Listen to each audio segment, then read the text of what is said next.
Ichabod, I have a very short message for you today for the listener, and we find the story of Ichabod in 1 Samuel 3. You know the story of Eli.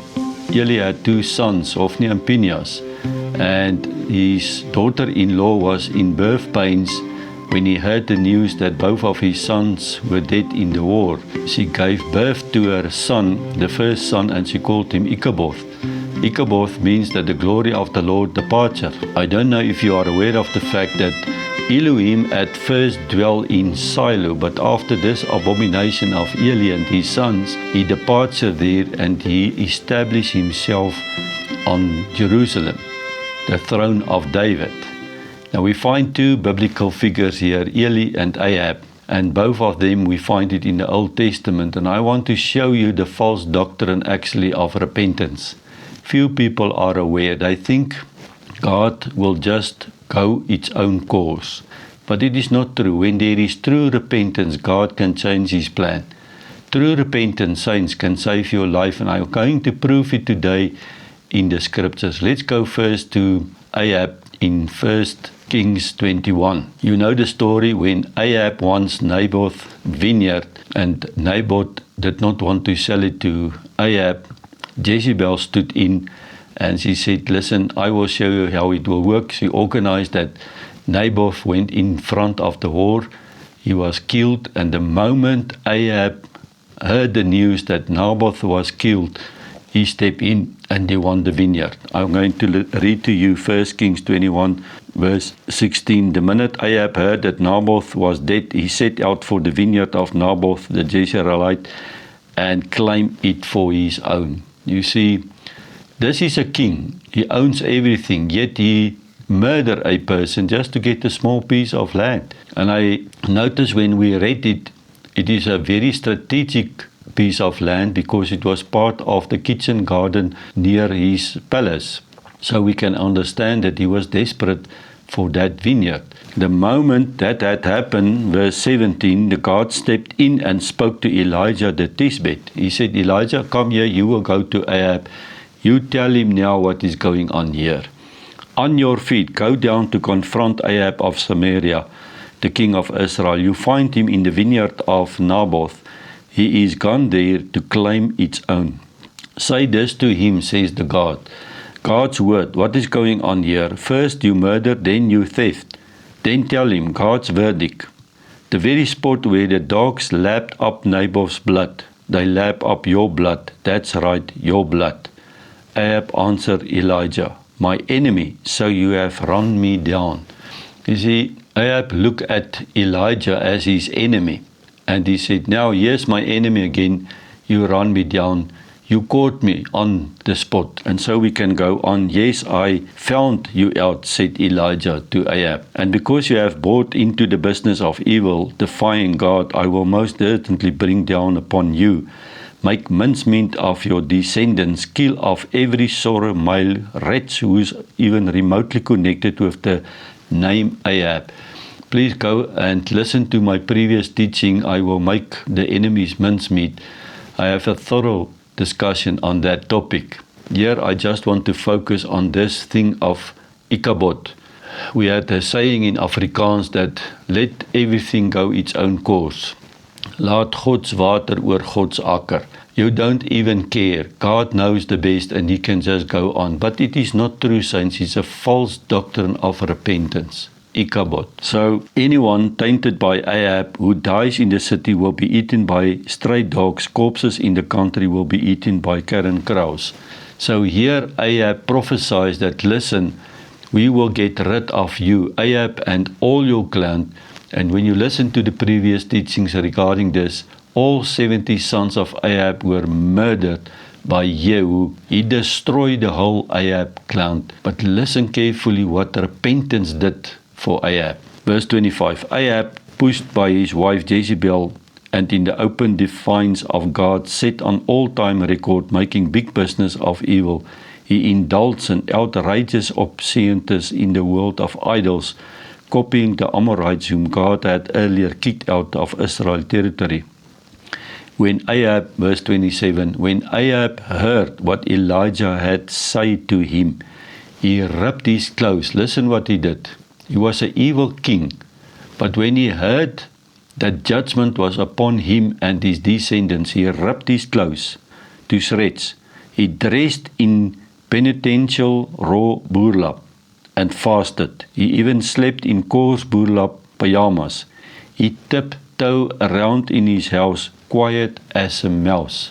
He was very sorrow of what he did, and he repented. Listen what God said now to Elijah. Then God spoke to Elijah at his bed. Do you see how potentially submissive Ahab has become to me? Because of his repentance. This was true repentance. Because of his repentance, I not bring the doom during his lifetime. Ahab's sons, thou will get it. The end of the story, you can listen to the previous recording. I want now to go over to Eli. Eli was a God's man, supposed to be, the high priest in Shiloh. And he had two sons, Hophni and Phinehas, and he knew that Hophni and Phinehas was not walking the straight way, but he was look away. Everything was going under the carpet, and he was looking away. Look here, 1 Samuel 3. All things to take their own course. That's what the Afrikaans meaning is. Laat God's water oor God's akker. I just call this now Ichabod. Ichabod, all things to take their own course. Listen, the two opposite. Here we find the evil king. He was involved in all the immoralities, idol worship, murder and theft. Here we find also a priest. He was not even doing these evil things of Ahab. But listen carefully what had happened with him. God came and stood before Samuel. It was when Samuel was just now in the temple, a young son. God called out, Samuel, Samuel. He woke up. He went to Eli and he said, yes, master, here I am. And 3 times that had happened. And then Eli recognized that God was actually calling Samuel. And he said, okay, Samuel, go you back.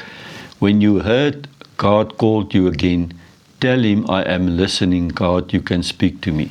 So here in verse 11, 1 Samuel 3, verse 11 to 14, I read out of the Message Bible. God said to Samuel, listen carefully, I'm getting ready to do something in Israel that is going to shake everyone up, get their attention.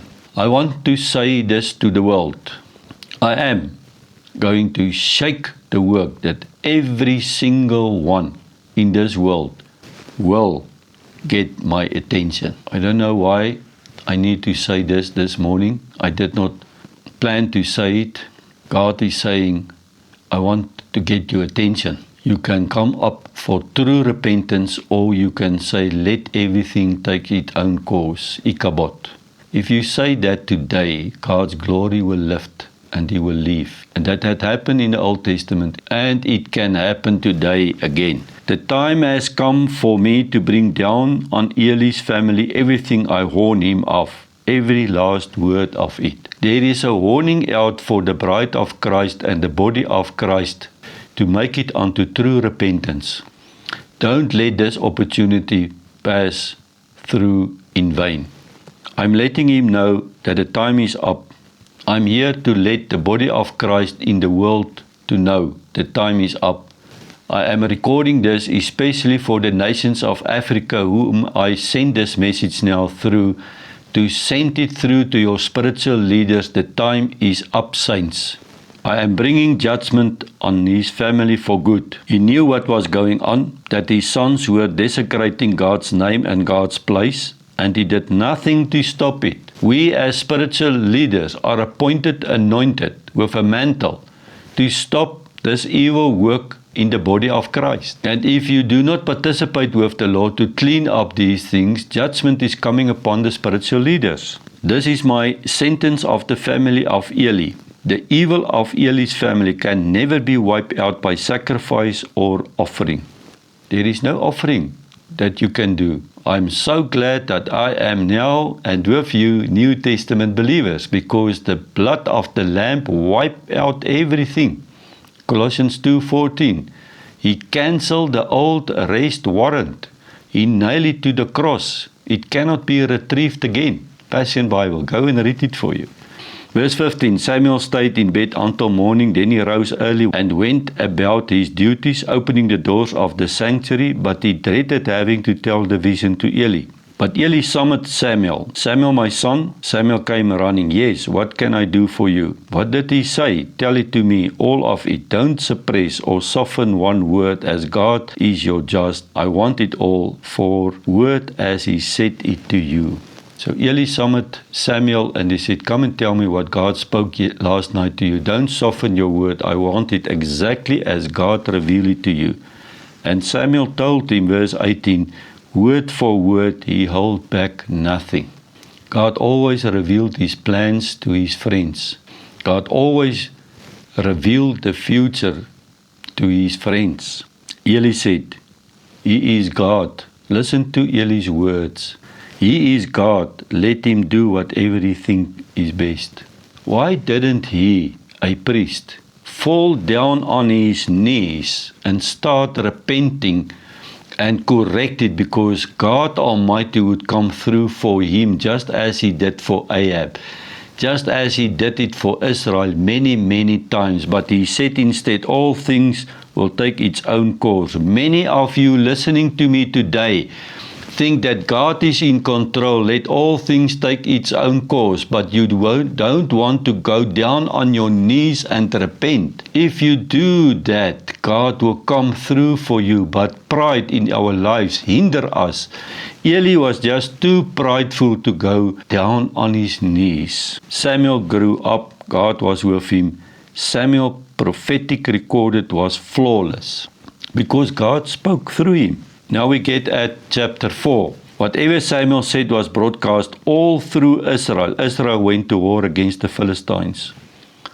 And so when they go to war in the Philistines was actually winning the war. So they run back to Shiloh, get the Ark of Covenant, and they brought it into the camp.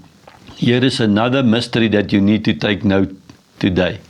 If you walk in perversity, immorality, if you don't walk with God, bringing His presence into the war won't lead you into victory. This is major what I'm telling you now. Can I repeat it again? If you think you will bring God into the presence of your spiritual war while you did not yet repent, you will not win the war.